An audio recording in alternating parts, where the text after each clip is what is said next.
Shalom again. Shalom igjen. How many of you were here last night? Hvor mange som var her I går kveld? Not that many. Okay. I guess I didn't do a very good job because not everyone came back. Jeg gjorde kanskje ikke en så god jobb, for alle kom ikke tilbake igjen. So yesterday we had a Bible lesson and a history lesson. I går så hadde vi en bibelleksjon og en historieleksjon. The Bible lesson was about the relationship between the coming back of Jesus and the salvation of Israel. Ja, så da handler det om Jesu gjenkomst og relasjon til Israel. And the history lesson was about how Satan is using anti-Semitism to push the gospel away from us Jews. Og historielærdommen hvordan Satan bruker antisemittisme for å skyve jødene bort fra troen på Jesus. And I know it was maybe a bit depressing. Kanskje var litt nedtrykkende. And as I testify, a lot of you did not come back. Og som jeg sa, mange av dere kom ikke tilbake igjen. But the strong ones came back. Men de sterke, de kom tilbake. And today you'll receive a gift. Og I dag skal du få en gave. And that's the good news. Og det de gode nyhetene. So for 2,000 years, the gospel was kept away from us Jews. For 2000 år så var evangeliet holdt unna oss som jøder. But now finally, Israeli Jews are coming to know the Lord. Men nå endelig blir israelske jøder, altså de kommer til Herren. And up until lately, it happened in small numbers. Og inntil nylig så skjedde det I små antall. Because we had to get out of Israel to come to know the Lord. For vi måtte ut av Israel for å bli kjent med Herren. Last night you heard my testimony, which was exactly that. I går så hørte du mitt vitnesbyrd, som var nettopp det. You just watched my boss's testimony, which was also exactly that. Og du så min sjefs vitnesbyrd, som var nøyaktig det. By the way, if you go on our website, there are 100 more of those testimonies that we produced. Og hvis du går på vår nettside, så det flere hundre vitnesbyrd, sånn som du så her. But now, Israelis are coming to know the Lord in large numbers. Men nå kommer israelere til Herren I større antall. And the game changer is that they hear the gospel from other Israeli Jews. Og game changeren det at de hører evangeliet fra andre israelske jøder. The gospel is no longer being presented in a foreign language. Evangeliet blir ikke lenger forkynt I et fremmed språk. From foreign people. Fra utlendinger. Who do not understand how Jewish people think. Som ikke forstår hvordan jødene tenker. People who do not really know us, our culture, mentality and customs. Som ikke kjenner oss, vår mentalitet, vår kultur, våre tradisjoner. And I do know that missionaries coming to Israel do mean well. Og jeg vet at misjonærer som kommer til Israel, de mener vel. And their heart is in a good place. Og de har et godt hjerte. And also we saw a witness how yesterday it affected my life. Og vi hørte om hvordan de påvirket mitt liv. But at the same time, they'll never be one of us. Men samtidig blir de aldri en av oss. And we will always associate Christians with all the terrible things that happen to us in the name of Christ. Og vi vil alltid assosiere de kristne med det fryktelige som skjedde oss I Jesu navn, I Kristi navn. And therefore, it is so easy for us to label them, put them in a box with their message and just ignore and move on. Derfor så lett for oss å stemple dem og putte dem I en boks og ikke ta imot. But the message that we share is also different. Men budskapet vi deler også annerledes. The Jesus that we share is different. Den Jesus som vi deler annerledes.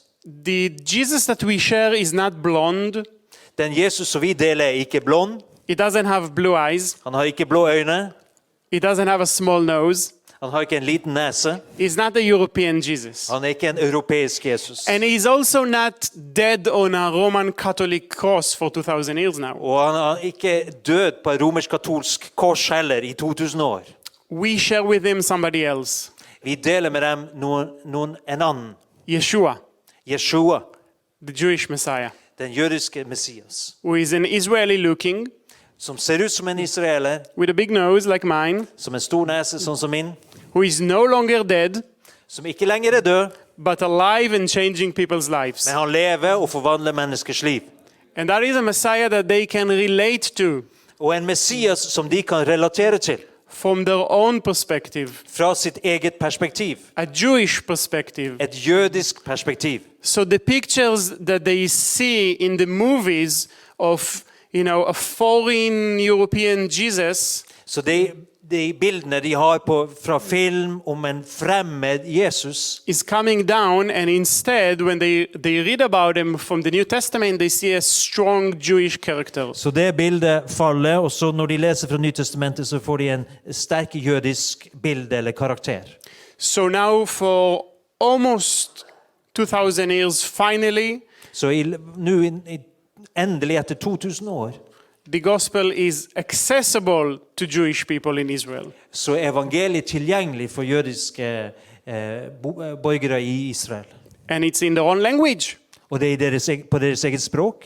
And again, it's coming from Israeli Jews who look like them and speak like them. Og igjen, det kommer fra israelske jøder som ser ut som dem, og som snakker sånn som dem. And I keep emphasizing the importance of it Og jeg vektlegger betydningen av dette, because it is changing the game. fordi at det endrer på saken, hvordan ting skjer.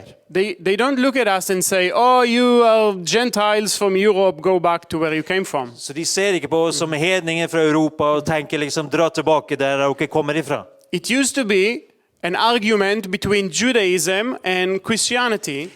Før pleide det å være på en måte en dialog eller en argumentasjon mellom jødedommen og kristendommen.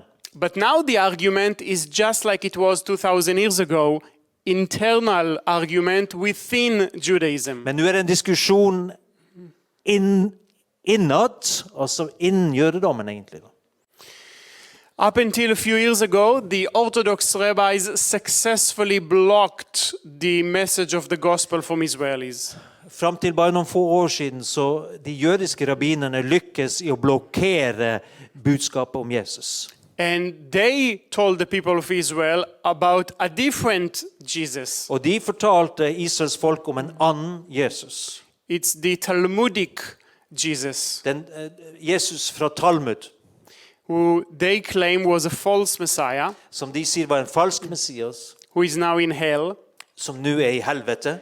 and his punishment in hell by God Og straffen han mottar fra Gud, is to be boiled in feces of humans and animals forever. at han kokes i ekskrementer fra mennesker og dyr for all evighet.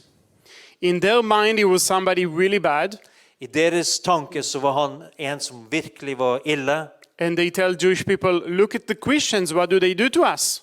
Og så sier de til folket, se på de kristne, se hva de gjør med oss. And that is the Jesus that most Israelis think of. Og det er den Jesus som de fleste israelere tenker. So it's a lot for us to do when we try and break down those different Jesuses. Så det er veldig mye hardt arbeid for oss å bryte ned disse bildene av Jesus. The Jesus from the movies and also the Jesus from the Talmud. Så Jesus fra filmene og også den Jesus som vi finner i Talmud. And tell them about the real, genuine Jewish Yeshua. Og fortelle om den ekte, genuine jødiske Jeshua. You see, Judaism is like a very large cult. Altså, jødedommen er som en meget stor kult. Sekt. As a Jew, you must believe everything the rabbi tells you. Som gjør det må du tro alt det som rabbineren forteller deg. So, we cannot just walk into a synagogue and start preaching the gospel. Så vi kan ikke gå rett inn i en synagoge og begynne å forkynne evangeliet. The rabbis obviously are not going to let us do that. Rabbinerne kommer ikke til å tillate oss å gjøre det. But thankfully, Men takk, nowadays we have the internet. så har vi internett i dag. We do not need the permission of the rabbis. Vi trenger ikke rabbinernes tillatelse. We do not have to go through them when we bring a spiritual message into Israel. Vi trenger ikke gå gjennom dem for å bringe et åndelig budskap til Israel. We use something else that everyone has. Vi bruker noe annet som alle andre har. We also challenge the rabbinic teachings about not just Jesus, but about God as well. Vi utfordrer også rabbinernes undervisning om Gud og ikke bare Jesus. And we do it in front of the eyes of millions in Israel. Og vi gjør det framfor øynene på millioner av israelere. Now, as you can guess, the rabbis don't really like that. Og som du sikkert forstår, så liker ikke rabbinerne det. Imagine the kind of things that the Pharisees did to Jesus and the disciples. Du kan se for deg det fariseerne gjorde mot Jesus og disiplene. And of course, the Pharisees of then are the Orthodox Jews of today. Fariseerne den gangen det de ortodokse jødene i dag. And they have the same mentality. Og de har akkurat samme mentalitet. So just like in Norway, Så akkurat sånn som her i Norge, Israel is connected to high-speed internet connection everywhere. så Israel har altså høyfarts internett overalt. Israel is actually number one in the world in the amount of time we spend online on the internet. Vi har faktisk verdensledende når det gjelder hvor mye tid vi bruker på internett. We are also leading the world in the amount of time we spend on YouTube watching video clips. Vi leder også verden når det gjelder tid brukt på YouTube og se på videoklipp. So when you go out and have dinner and spend some time with your families, in Israel we are online. Så når du spiser middag med familien din i Israel, så vi online. So we go and we meet Israelis where they are at. Så vi forsøker å møte israelere der de Not the synagogues, Ikke i synagogen, online. men de online. When I grew up in Israel, Når jeg vokste opp i Israel, nobody in the schooling system ever told me anything about så Jesus. var det ingen i skolesystemet som fortalte meg noen gang om Jesus. I do not recall his name being mentioned even once in 12 years. Jeg kan ikke minnes at hans navn ble nevnt en gang i løpet av 12 år. You heard the same from my boss. Du hørte det samme fra min sjef. And that is the case with most Israelis. Og det tilfellet med de fleste israelere.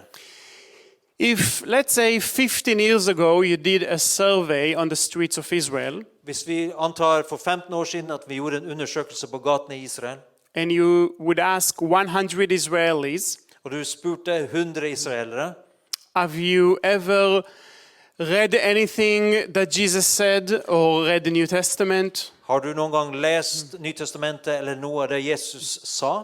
Have you heard the gospel? Do you know what that means? Har du hørt om evangeliet? Vet du hva det betyr? Probably 95, 97 out of the 100 would say no. Så vil mest sannsynlig 95-97% si nei. Even today, Så til og med i dag, if you walk into any secular bookstore in Israel, hvis du går inn i en sekulær bokbutikk i Israel, and let's say you want to investigate about Islam, la oss si det at du ønsker å undersøke litt om islam, so you go to the religion section, så du går til seksjonen med religiøse bøker, and you have at least 2 or 3 different translations to Hebrew of the book of Quran. og så da har du i hvert fall 2-3 oversettelser av Koran til hebraisk. Maybe tomorrow you feel like mysticism from India. Kanskje du har lyst på mystisisme fra India. You can find pretty much whatever you want on whatever religion and faith that you want. Du kan finne omtrent alt, hvilken religion du måtte ønske å lære om. There is only one book you're not going to find in Israeli bookstores. Men det en bok du ikke kommer til å finne i en israelsk bokbutikk. You can guess by now which Du book kan is it? anta nå hva vi snakker om. The New Testament. Nye testamentet.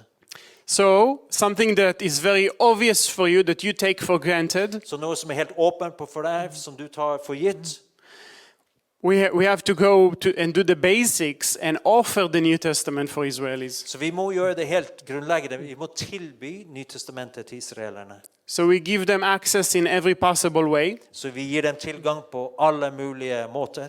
They can order it and we send it to them. De kan bestille det, og vi sender det til dem. They can read it as an application. De kan få det som en app på telefon. They can listen to it De kan få høre evangeliet lest, and even watch it. og de kan få se evangeliet. Up until several years ago, Ja, inntil for noen få år siden, as I mentioned before, only if Israelis would get out of Israel, they would have good exposure to the så gospel. var det bare de israelerne som kom ut av landet som ble eksponert for evangeliet. But now it's completely different. Men nå det helt annerledes. Remember the survey I sent you to do in Israel 20 years ago? Husker dere hva jeg snakket om den undersøkelsen for 20 år siden? And you came back and you said, Eitan, 97% heard nothing about Jesus. 95% hadde aldri hørt om Jesus. If you do that same survey again today, Hvis du gjør den samme undersøkelsen i dag, you'll probably get the same numbers, så vil du kanskje få de samme tallene, but upside down. men motsatt. Because of the internet, På grunn av internett, because of the videos that we publish, på grunn av videoene som vi publiserer, because of the public arguments that we have with the Orthodox rabbis, fordi på grunn av de offentlige samtalene og diskusjonene vi har med rabbinerne, most Israelis got some kind of exposure to the idea of Jewish people who believe in Jesus. så har de aller fleste blitt eksponert for at det finnes jøder som tror på Jesus som Jeshua. And also to things that Jesus taught. Og også til ting som Jesus underviste eller lærte. You know, in Israel you have a lot of radio stations. I Israel har du mange radiostasjoner.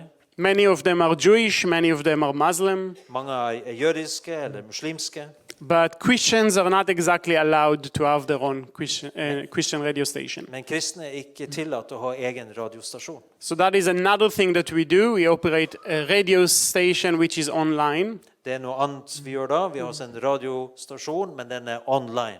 And again, those are basic things that you probably take for granted in Europe. Dette er jo helt grunnleggende ting som du tar for gitt her i Europa.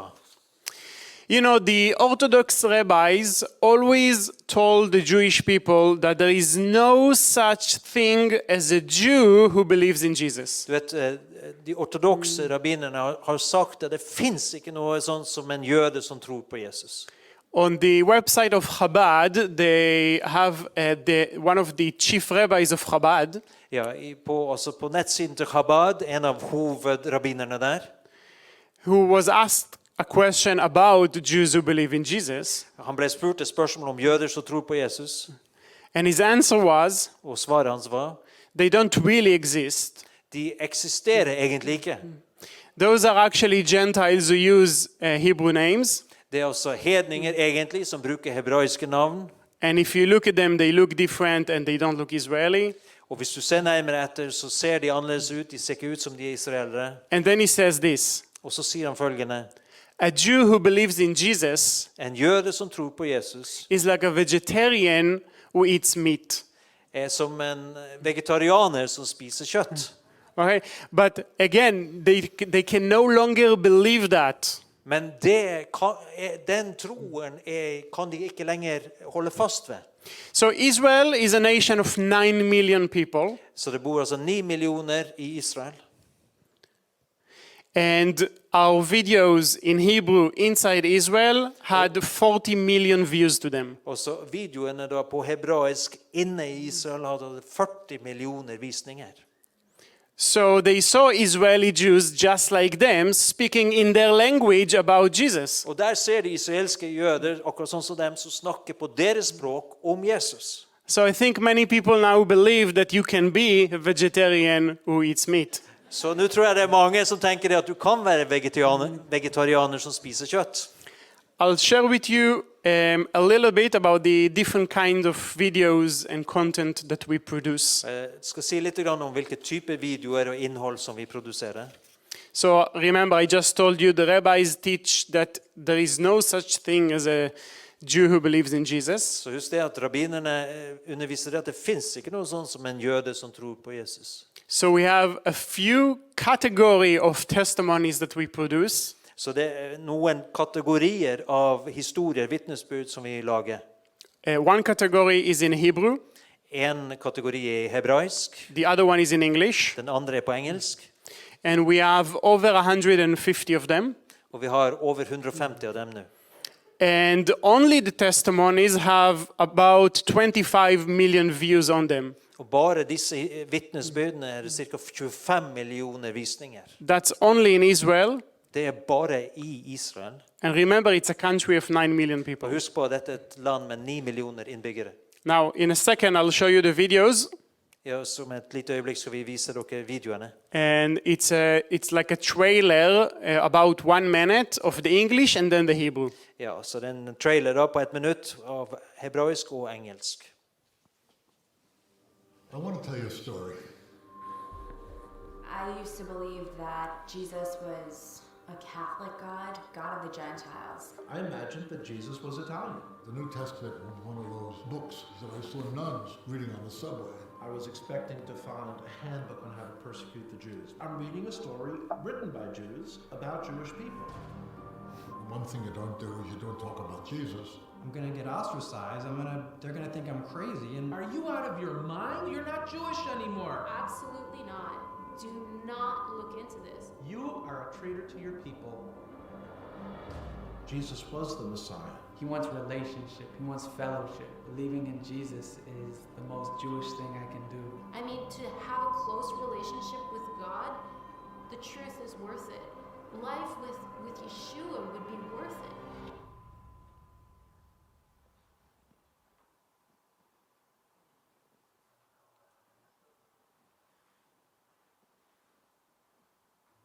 להיות מוחשב כאחד משונאי ישראל זה מצב מאוד מאוד לא נעים. ובאיזשהו שלב נורא פחדתי מהזהות של עצמי. מה יקרה? מה יגידו ההורים שלי? מה יגידו האחים שלי? לא יודעת איך אנשים הגיבו. עם ישראל הוא עם קשה עורף. כשאתה מאמין בישוע, אנשים יקללו אותך. קיבלתי איומים על החיים שלי. לקבל יריקה, לקבל דחיפה, לקבל החרמות וכן הלאה. אנחנו הולכים לעשות הכל כדי שאתה תפסיק להאמין. דחייה, שנאה, איומים. לא רציתי להפסיק להאמין. אבא שלי התחיל להרביץ לי. קיבלתי מכות. רק בגלל שאני מאמין בישוע.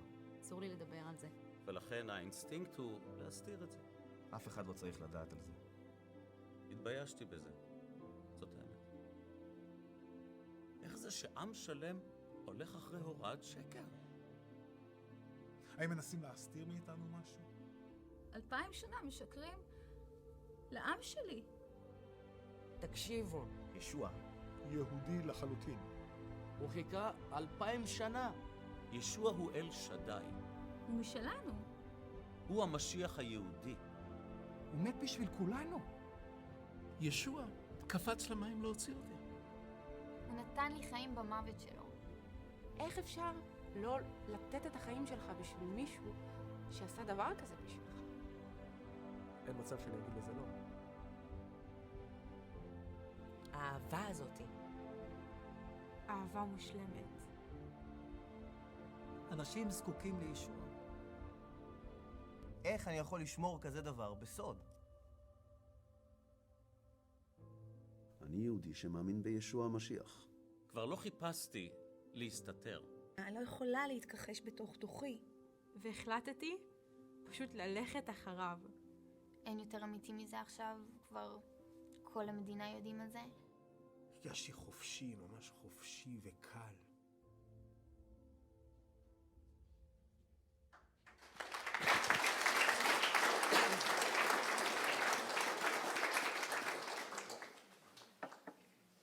These are all vegetarians who eat meat. Dette er alle vegetarianere som spiser kjøtt. We also have a lot of videos where we basically explain the gospel, Vi har også mange videoer hvor vi grunnleggende forklarer evangeliet, which is much more complicated than you might think. som mer komplisert enn du kanskje tror. Because Jewish people have a lot of ideas, doctrines in their head already. For jødene har mange ideer og doktriner i sitt hode allerede. So it's not a plain white paper. Så det er ikke et blankt ark. We also do something which is called apologetics. Vi gjør også det vi kaller apologetikk. It comes from the word apologia in Greek. It's like a defending, like apologizing almost. Apologia på gresk skal vi forsvare.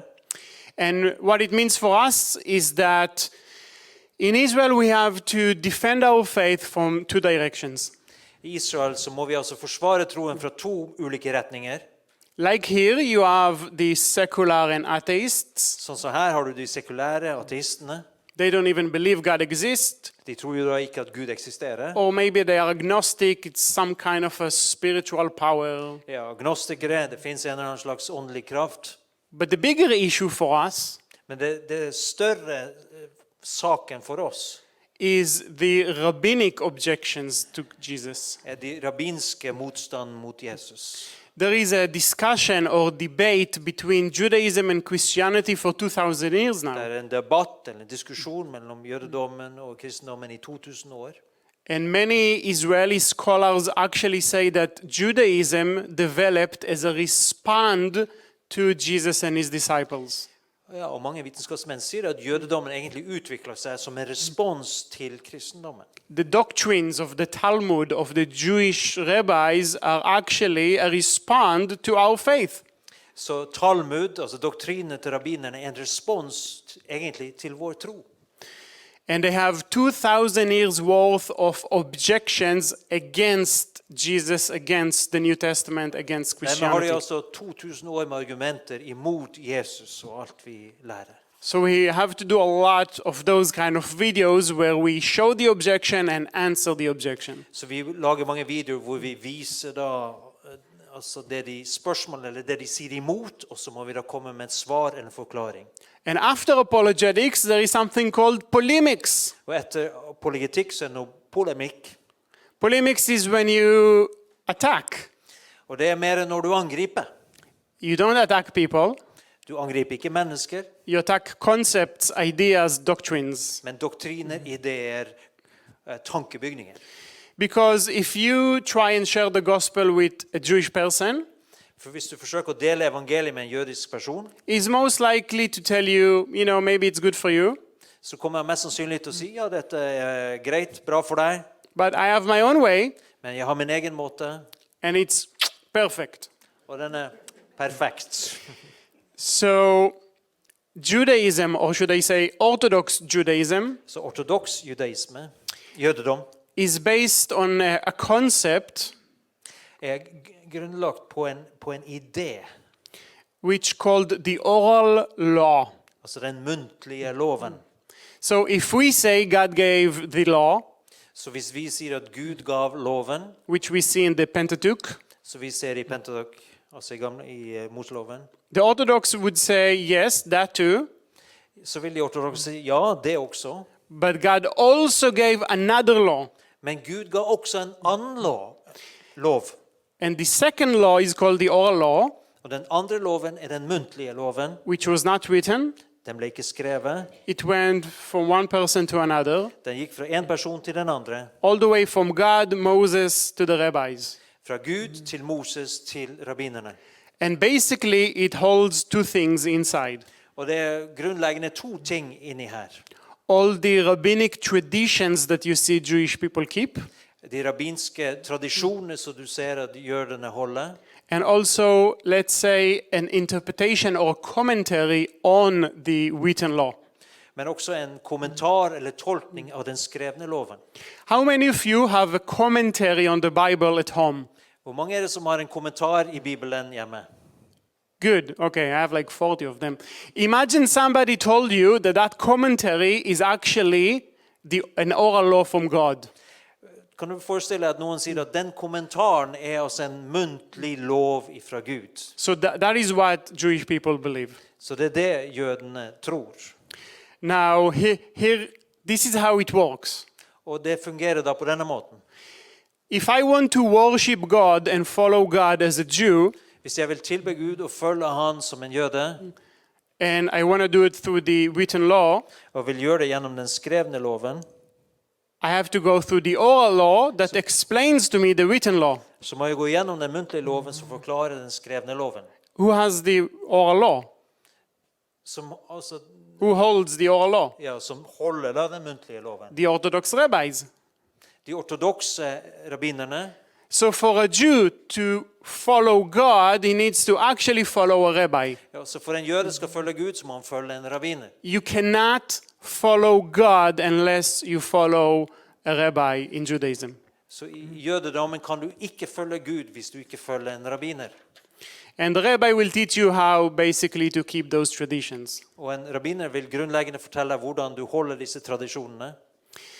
So for us, så for oss, we have to prove Jewish people that there is no oral law. Så må vi bevise for det jødiske folk at det finns ingen muntlig lov. and that the rabbis are not an authority, og at rabbinerne ikke har den autoriteten, and they do not have the keys to the written word of God. og de har ikke nøklene til det skrevne Guds ord. If we are able to prove that, Om vi er i stand til å bevise det, it's like pulling the carpet underneath their feet. da er det som å trekke teppet under føttene på dem. And then Judaism collapses. Og så vil jødedommen Rabbinic Judaism. Of course. Rabbinsk jødedom. Yeah. And then they understand, Og da vil de forstå, I don't actually follow God. det er faktisk ikke sånn at jeg følger Gud. Okay, and then they understand they need to look for something else. Og så vil de forstå at ja, men jeg må lete etter noe annet. And then they can understand the gospel and the need for Christ. Og så kan de forstå evangeliet og deres behov for Kristus. That is not always the case, but that is mostly the case. Det er ikke alltid tilfelle, men hovedsakelig er det sånn. And the oral law is actually what I did my doctorate in. Og min doktorgrad gjorde jeg på den muntlige loven. I basically researched for the last 50 years every single book and article and video that a rabbi produced about the oral law. Så i de siste 15 årene så har jeg gjort research og studert også artikler, bøker, videoer som rabbinerne har gitt ut angående den muntlige loven. And I found all their arguments for the oral law. Og jeg har funnet all deres argumentasjon for den muntlige loven. And I went one by one and refuted them. Og jeg gikk altså en etter en, og så motsa jeg dem. And today it exists in a form of a book. Og i dag så finnes altså disse motargumentene i form av en bok. And that book caused a lot of, it brought a lot of attention to us in Israel. Og den boken gjorde at vi fikk mye oppmerksomhet i Israel. We had a lot of professors ordering the book. Det var mange professorer som bestilte boken faktisk. We met with a few of them. Og vi fikk møte noen av dem. And then a rabbi a year ago asked to debate on the existence of the oral law with me. Og for et år siden så var det en rabbiner som spurte om vi kunne ha en offentlig debatt angående den muntlige loven. Altså han ville debattere med meg. So in Israel, så i Israel, in Hebrew, på hebraisk, I don't think there was ever a debate between a believer in Jesus and an Orthodox rabbi. Så tror jeg faktisk ikke det har vært en debatt mellom en Jesus-troende jøde og en ortodoks rabbiner. We probably have to go back all the way to the days of Paul the Apostle. Kanskje vi må helt tilbake til Paulus sine dager. So that is something very new. Så det er noe helt nytt. And the debate, I think the rabbi looked at me and I already look young. Så jeg tror at denne rabbineren så på meg, og jeg vet at jeg ser ung ut. And I am young. Og jeg er ung. But he thought I probably have no idea what I'm going to be talking about. Men han tenkte nok at ikke jeg hadde peiling på hva vi kom til å snakke om. He didn't understand that I spent many years researching the topic from every possible direction. Og han visste ikke det at jeg hadde brukt mange år på å studere dette temaet fra alle mulige vinkler.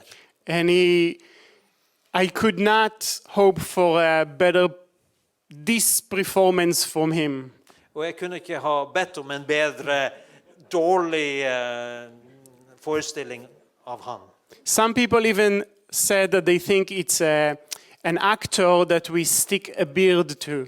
Så det var faktisk noen som påstod at det kanskje var en skuespiller som vi hadde hektet på et skjegg.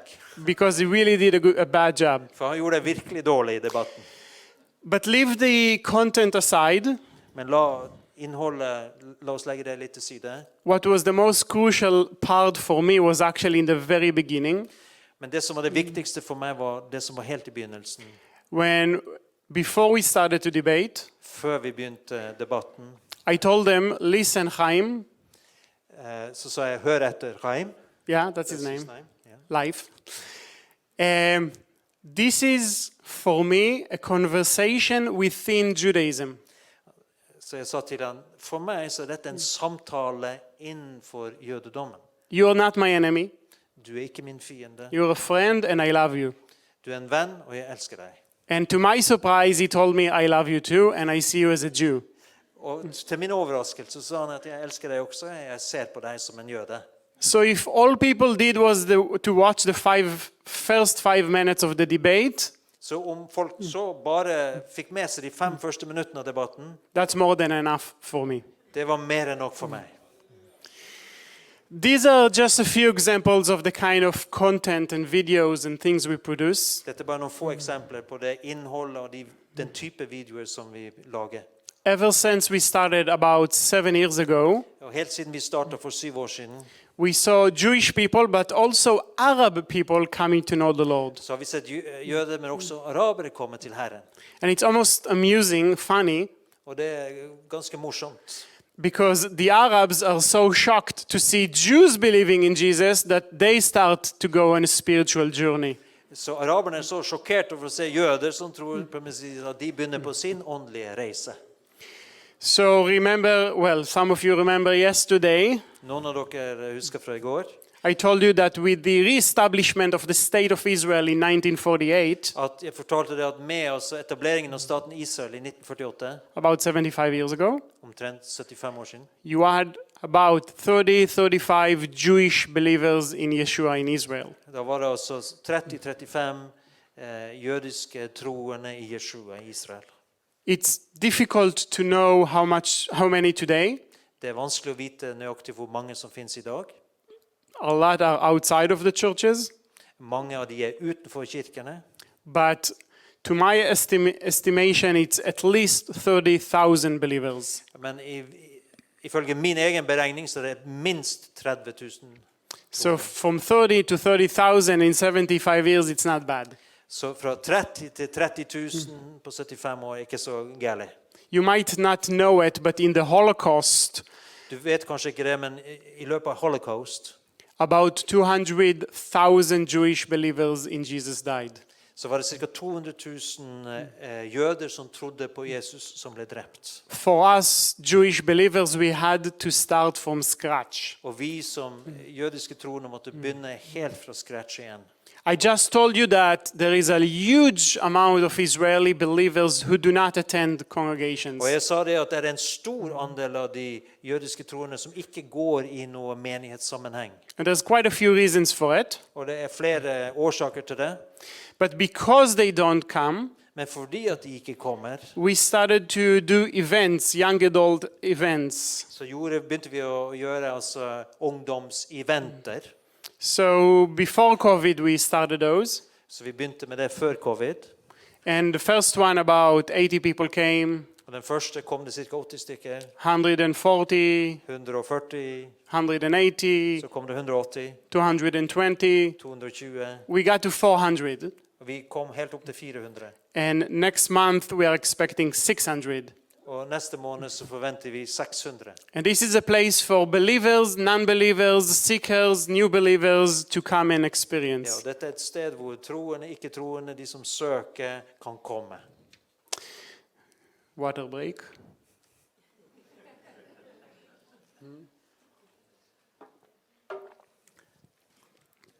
I want to read to you Jeg skal lese for deg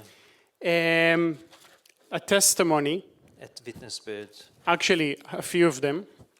Faktisk flere av dem. Obviously, they come to us in Hebrew, De kommer til oss, eller blir skrevet for oss, eller til oss på hebraisk. I translate it to English, Og jeg har oversatt det til engelsk, and you'll translate to Norwegian. og jeg skal oversette det til norsk. Okay, this one is coming from, actually, I don't know if I can say the names, so never mind. I'll just read to you the, are we on YouTube? Are we like live streamed? Er vi live streaming nå, eller? Yeah, okay, so no names.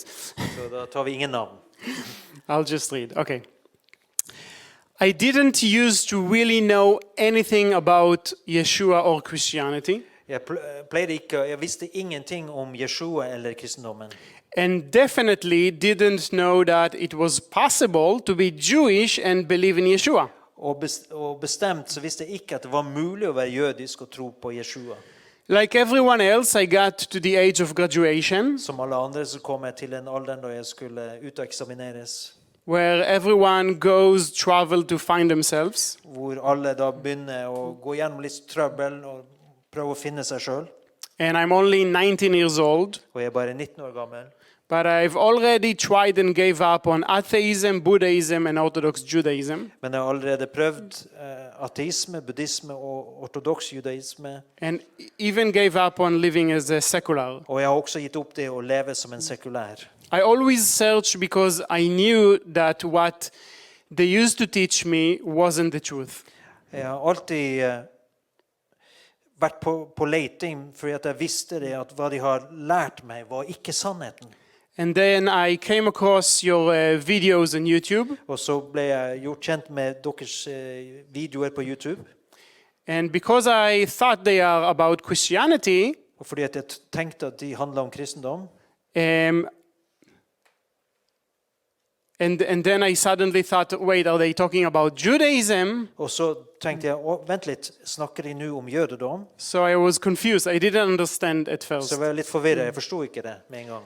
But then watching more of your videos, mens når jeg så flere videoer, they helped me in my search. Så hjalp de meg i min søken. And in becoming proud to be a Jew who believes in Yeshua. Og jeg har blitt en stolt jøde som tror på Jesus. You opened my eyes, so thank you. Dere åpner mine øyne, så tusen takk. Okay, the next testimony is my favorite one. Og neste vitnesbyrd er min favoritt. It's coming from a teenager girl, 15 years old. Og det er en tenåringsjente, 15 år gammel. Shalom. Shalom. As you can imagine, as a child, I was only taught false things about Yeshua.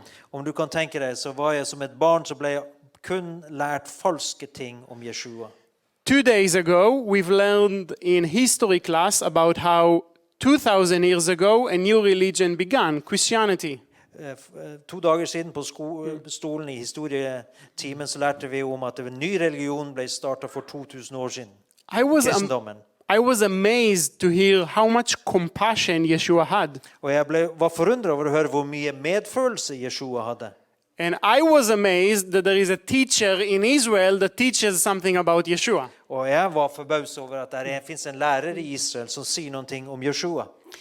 The next day, neste dag, there was an advertisement on YouTube for your video. Så var det en reklame på YouTube for videoene dine. I always ignore these ads and just click skip. Og jeg pleier alltid å overse disse reklamene og trykker bare på hopp over.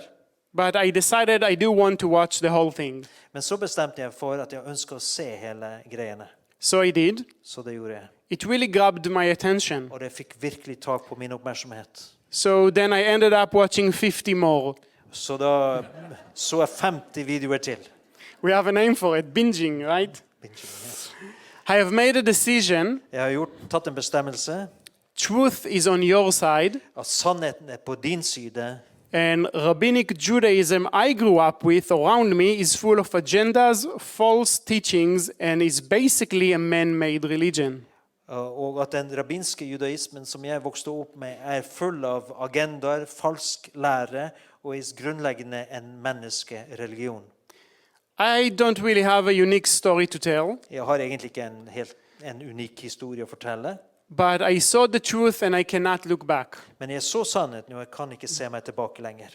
It's important for me to live in truth and not in a lie. Det er viktig for meg å leve i sannheten og ikke i en løgn.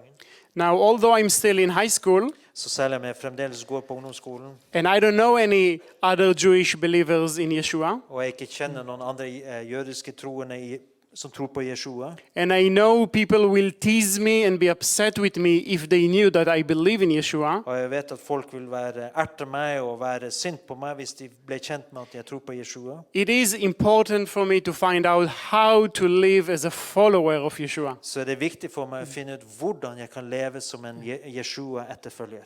Ever since she sent that, helt siden hun sendte denne, she led her mom to the Lord. Så har hun ledet sin mor til Herren. And even her dad is visiting the congregation too. Og til og med hennes far er på besøk i kirken. Many more stories. Hallelujah. Det finnes mange flere historier. Okay, this one is from an Orthodox Jew. Dette er fra en ortodoks jøde. From Haifa, actually. Som kommer fra Haifa. I became religious from the time I was a kid in school. Jeg ble altså religiøs fra den tiden jeg var et barn på skolen. I was convinced that all the traditions we keep are all part of biblical Judaism. Jeg var helt overbevist om at alle de tradisjoner vi holder en del av den bibelske jødedommen. I served in the army. I went to a yeshiva. Jeg var også i tjeneste i hæren. Jeg var på en yeshiva. Yeshiva is a religious school. Altså en religiøs skole. I got married and 9 years later got divorced. Jeg gifte meg, mens 9 år senere så ble jeg skilt. And I was always seeking spiritually. Og jeg var alltid på en åndelig søken. Even while I was an Orthodox Jew. Til og med når jeg var en ortodoks jøde. I tried to follow different rabbis. Jeg forsøkte å følge ulike rabbinere. I tried different sects in Judaism. Forsøkte ulike sekter i jødedommen. But nothing satisfied me. Men ingenting tilfredsstilte meg. I was also always overwhelmed by the amount of hate there is in Judaism for Yeshua. Jeg var alltid også overveldet av den mengden hat som finnes i jødedommen når det gjelder Jeshua. And why? Og hvorfor det? Because he healed the sick? Fordi at han helbredet de syke? Because he cared for the needy? Fordi at han brydde seg om de som var trengende? One day at work, a random truck driver referred me to Isaiah chapter 53. En dag på jobben så var det en helt tilfeldig lastebilsjåfør som henviste meg til Jesajas kapittel 53. That very night when I got home, altså den kvelden når jeg kom hjem, I read it. Så leste jeg det. After reading it, I started to suspect that there was something hidden for me all along. Etter jeg hadde lest det, så begynte jeg å mistenke at det var noe som var holdt borte fra meg, som var gjemt for meg lenge. I went online. Så jeg gikk online. I found you. Så fant jeg deg. And started watching your videos. Og begynte å se på videoene dine. Slowly the picture revealed to me. Og gradvis så ble bildet åpenbart for meg. I then started reading the New Testament. Og så begynte jeg å lese Nye testamentet. Every single time I would read from the New Testament, og hver eneste gang når jeg leste fra Nye testamentet, I would cry as I read. Så ville jeg gråte mens jeg leste det. I still have many questions. Jeg har fremdeles mange spørsmål. I'm all alone in my faith. Jeg helt alene i troen. And I feel things will soon explode between me and my Orthodox community. Og jeg tror at ting vil eksplodere mellom meg og mitt ortodokse samfunn. I'm keeping a low profile for now. Jeg holder en lav profil akkurat nå. Until I will figure out a way out. Inntil jeg finner en eller annen vei ut. So he couldn't hold it anymore, so he started to debate with his rabbi in front of everyone. Så han klarte ikke å holde på det lenger, så han begynte å debattere med sin egen rabbiner offentlig. About who Jesus was. Angående hvem Jesus. And they allowed it for some time because they knew him and they loved him. De tillot en stund fordi at de kjente han og var glad i han. But a few weeks later they kicked him out of the synagogue. Noen få uker senere så sparket han ut av synagogen. And he's now a strong member of one of the congregations in Haifa. Og nå er han en aktiv, sterk medlem i en av forsamlingene i Haifa. I can stand here for a month just reading for you one testimony after Jeg another. kan stå her en måned og lese ett vitnesbyrd etter det andre. And it's a wonderful thing. Og det er noe vidunderlig. And this wonderful thing led to two situations. Og dette vidunderlige leder til to situasjoner. One you just saw, it's Jewish people who are coming to saving faith in Christ. Det at jødiske mennesker kommer til en frelsende tro på Jesus Kristus. People even recognizes us on the streets wherever we go. Folk gjenkjenner oss på gatene der vi går overalt. We've made it to the national news a few times. Vi har vært på nasjonal TV flere ganger. And we kind of became the face of Christianity in Israel. Og vi har på sett og vis blitt ansiktet til kristendommen. Which is a scary job. Som en fryktinngytende jobb. So I always remind everyone in the videos that I'm just like everybody else and I'm more sinful than everybody else. Men jeg minner alle på i videoene at jeg er som alle andre, og jeg er faktisk mer syndig enn de andre. There is another situation that happened. Så det er en annen situasjon som skjedde også. Because we are the face, på grunn av at vi da er dette ansiktet utad, several famous rabbis are after us. Så det er flere kjente rabbinere som er ute etter oss. I get death threats all the time. Så jeg får drapstrusler hele tiden. Because, we're missionaries, we don't have the money to buy a house, so we move a lot. Jeg jo en form for misjonær, og vi har ikke pengene til å kjøpe et hus, så jeg flytter mye rundt omkring. 5 times in 7 years. Så jeg flytter 5 ganger på 7 år. One time they found out where we live. Og en gang fant de ut hvor jeg bodde. And they threw a bag of feces to the backyard. Så kastet de en sekk med ekskrementer i bakgården. It's a reminder that we're gonna end up exactly where Jesus is. Og det en påminnelse om at vi kommer til å ende opp akkurat der Jesus altså i helvete. They're right about that. They're definitely right about that. Og det har de rett i.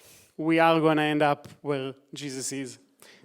Vi kommer til å havne der Jesus But I don't think feces will be there. Men det kommer altså ikke til å være ekskrementer der. So we moved, we got out of there. Så vi dro derifra. And we decided no longer ever to live in a house.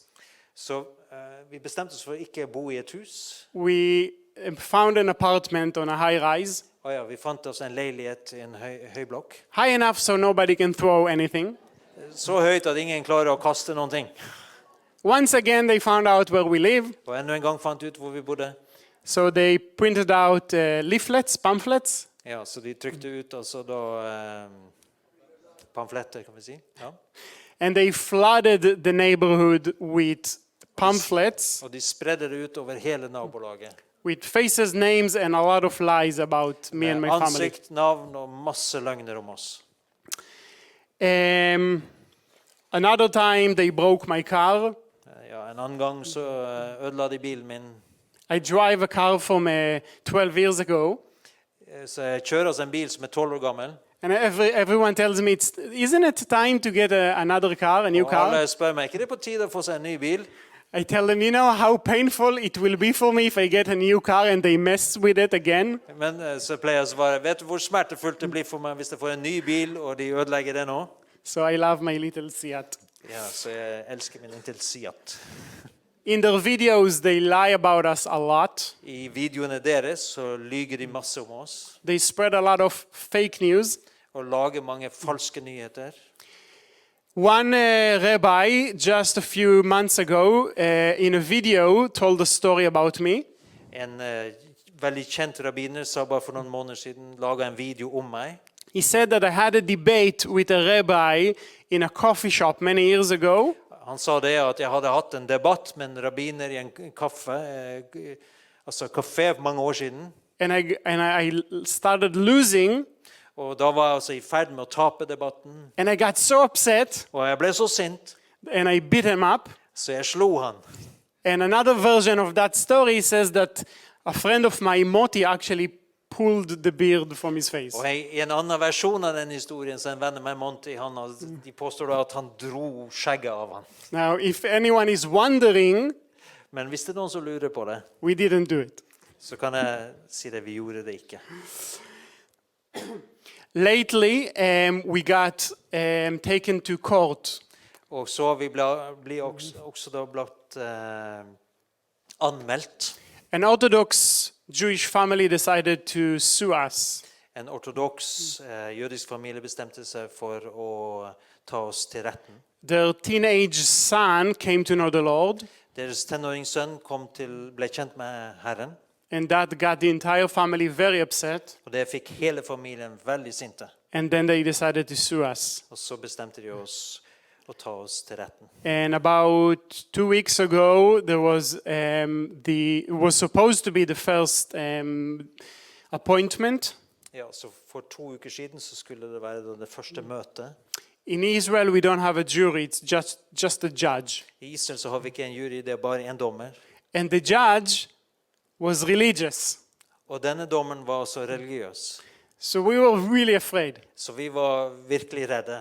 And the judge basically looked at them, those who sue us.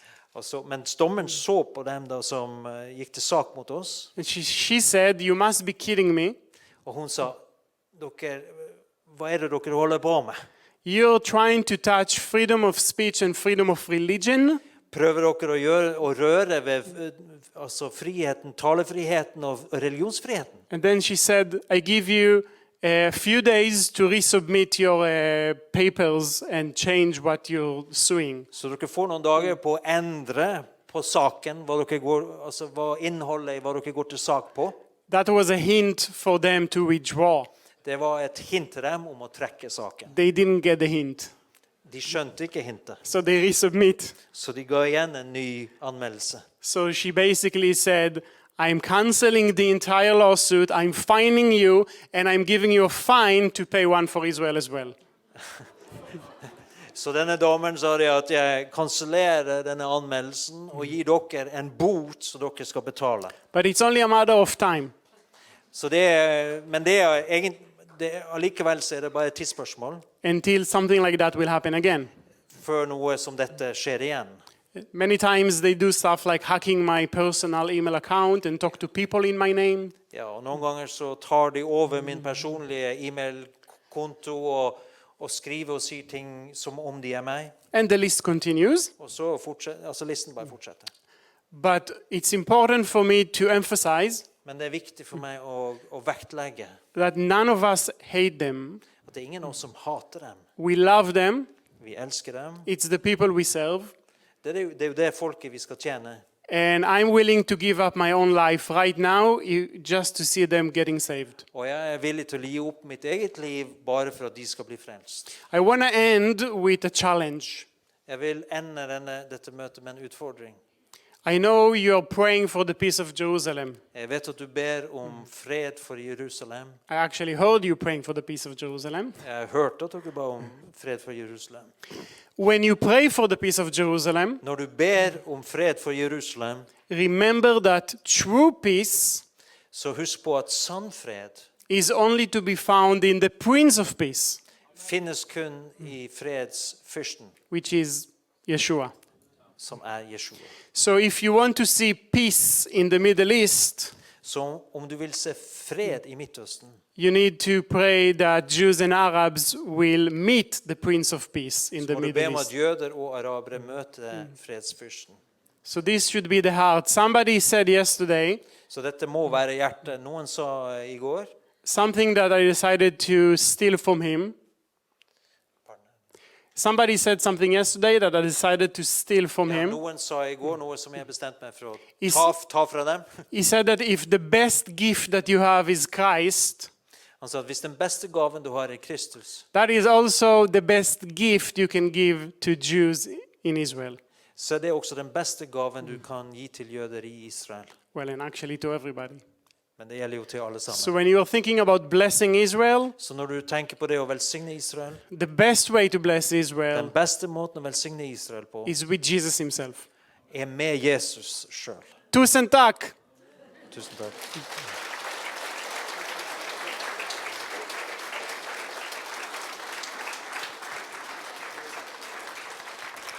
Can we pray for you? Please do. Berove du med. Ja, skal vi be for ham. Jeg synes det er utrolig sterkt, og så tenker jeg at det vi hører her, det er jo ekte liv. Hvordan det er å stå i en tjeneste som jøde da. Og det er litt fremmed for meg som ikke er jøde.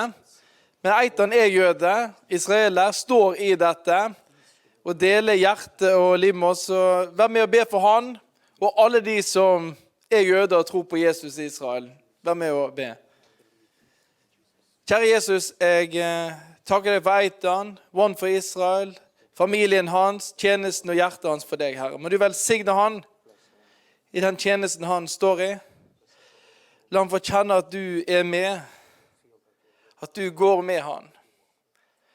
Jeg takker deg for alle vittnesbyrdene og det livet og de tankebygningene han får bryte ned her og åpne dører sånn at du får slippe til. Må det lykkes, Herre. Og vi ber om at du som er fredsfyrsten, at Israel må få se hvem du er. Vi ber av hjertet at de må bli frelst.